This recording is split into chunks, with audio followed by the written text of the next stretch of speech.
I am S. Ravikumar, research scholar, Krishna University, Machilipatnam, under the guidance of Professor K. Chandrasekharaya Garu, JNTH, Hyderabad. Literature survey research group publications related to the cybercrime case study. Today's topic is adaptive management of cybercriminal maladaptive organizations in the offing that imperil the nation. Abstract of the paper is mismanagement of academics and undesirable nexus between the academicians and the police. Classical academic environment gets badly affected. Enlighten the public, particularly the students. A case study of two organizational settings, they tend to turn the organizations maladaptive. Devised a website-based approach for guidance and counseling to the students and the staff in this scenario to recover from the maladaptive conditions. Introduction of this paper is cybercrimes, computer ethics, awareness generation, cybercrime remedial steps, national cognition impairment, positive national psychology, social development. Background of this paper is case study of multiple cybercrimes, initial complaint, OTA approach, FIR, charge sheet. Motivation of this paper is the cybercrime registered ignored the sedition angle of the crime. It was registered only much time after an earlier similar complaint was ignored for registration. The details of the registrations were not transparent to the public. The situation gave scope for doubts that the university authorities and the police worked cohesively to sidetrack the cybercrime issue. Thus, conditions arose favorably to frame the 48 questions in figures 1, 2, and 3 for RTA remedies. Here, figure 1 of phase 1 of the RTA application submitted to the Cyberabad police. Figure 2 of phase 2 of RTA application submitted to the Cyberabad police. Figure 3, phase 3 of RTA application submitted to the Cyberabad police. Analysis of organizational efficacy. Figures 6 and 7 give details of the response by the police to the 48 questions. The response gave information related to first 6 questions.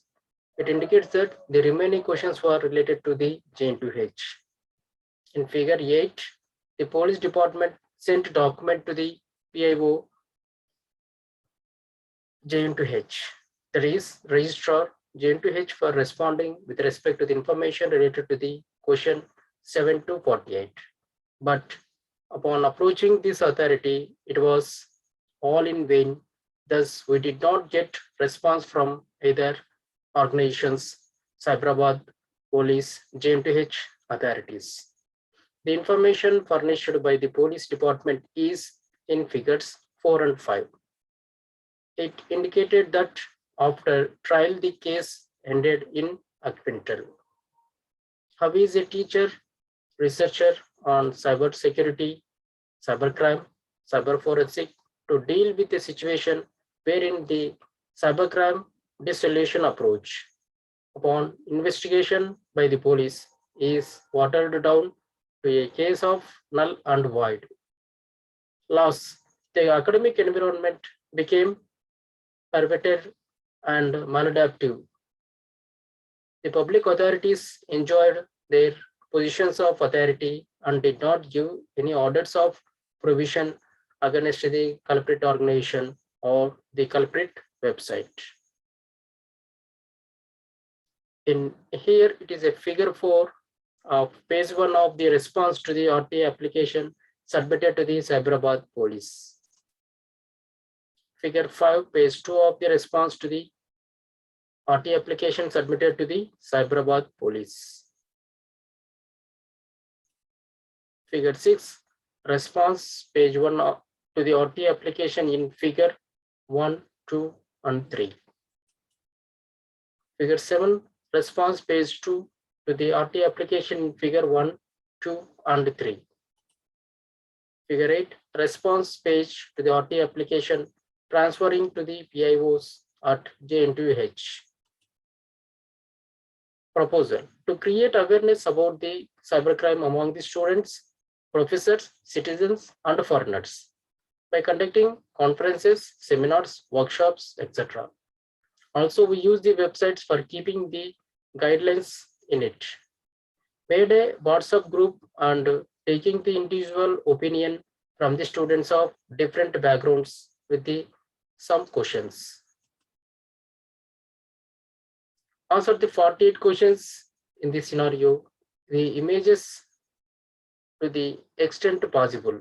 Detail in brief your ideas, impressions, understanding as answers justify your answer. Point number 2. The Cyberabad police did not nab the cyber criminals with well-established evidence, but mentioned that the cybercrime case ended. Do you consider it right? Justify. Enumerate the ICT approaches that you will adapt to remedy or eliminate the failure-prone system. Point number 3. The Cyberabad police mentioned that the accused one was nabbed based on the details given by the university authorities, but neither the proofs of documents of the details nor the details of the university authorities were specified. No authority was prosecuted. Does this indicate that the Cyberabad police and the university authorities colluded to mislead the prosecution of the case? Point number 4. Give critical analysis that serves as pabulum, thought inducing, thought-provoking ideas about the case study to mold such an academic environment that prevents the recurring of the cybercrimes of the kind experienced in the case study. Point number 5. The university authorities do not seem to have taken any remedial action with respect to the cybercriminal outfit. The inefficiency of the higher education administration in curbing the menace of cybercrime in an academic environment over the years, leading to widespread abuse of its academic environment, shows that the constitutional abuse was rampant even among the educated elite. Give your critical comments, suggest 5 to 10 ways to recover from the abuse so as to contribute to the promotion of national consciousness and spirit of national integration among the peoples. Point number 6, the academic exercises do not tend to sufficiently mold the students as useful citizens of the nation and society. List any 5 suggestive measures for nation building technology education that eliminate cyber crimes of the kind in the case study. Point number 7, the case between the KBHP police, PS, government of AP, and the accused one was prosecuted in the court and judgment proceedings were issued in 2016, mentioning both the parties. The mention of KPHP PS, government of AP in the judgment proceedings in a moot point because KPHP PS happened to be under government of Telangana at the time of judgment with respect to the A1. One unchecked fake underground government of Telangana on the web tends to pose the danger of setting precedents for recurrence. What are the measures taken by the government at the state or the center or even university to remedy this situation? NSS and NCC serves to be about the particular area. And the conclusions of this paper is case study, the cyber criminal organization J2H Chalk accused A1 was acquitted, A2 was absconding. After the acquittal of A1, charge sheet in the respect of A2 was not filed, but the case was ended as reported by the Inspector of Police in figure 5. This shows that the police were reluctant to convict the culprits. Cybercrime is registered, but no criminals were fixed. The experience report indicates that there is no use of mere cybercrime or cybersecurity subjects, and those mere studies of such subjects do not contribute to values in academic life of students and staff. Remedial ICT approaches should be adopted. We have used website as means for basic awareness generation with regard to values, national laws, constitution, and personality development. The government should take cognizance of the maladaptive makeup of the JN2H in regard of the reported cybercrimes for redressal. Thank you.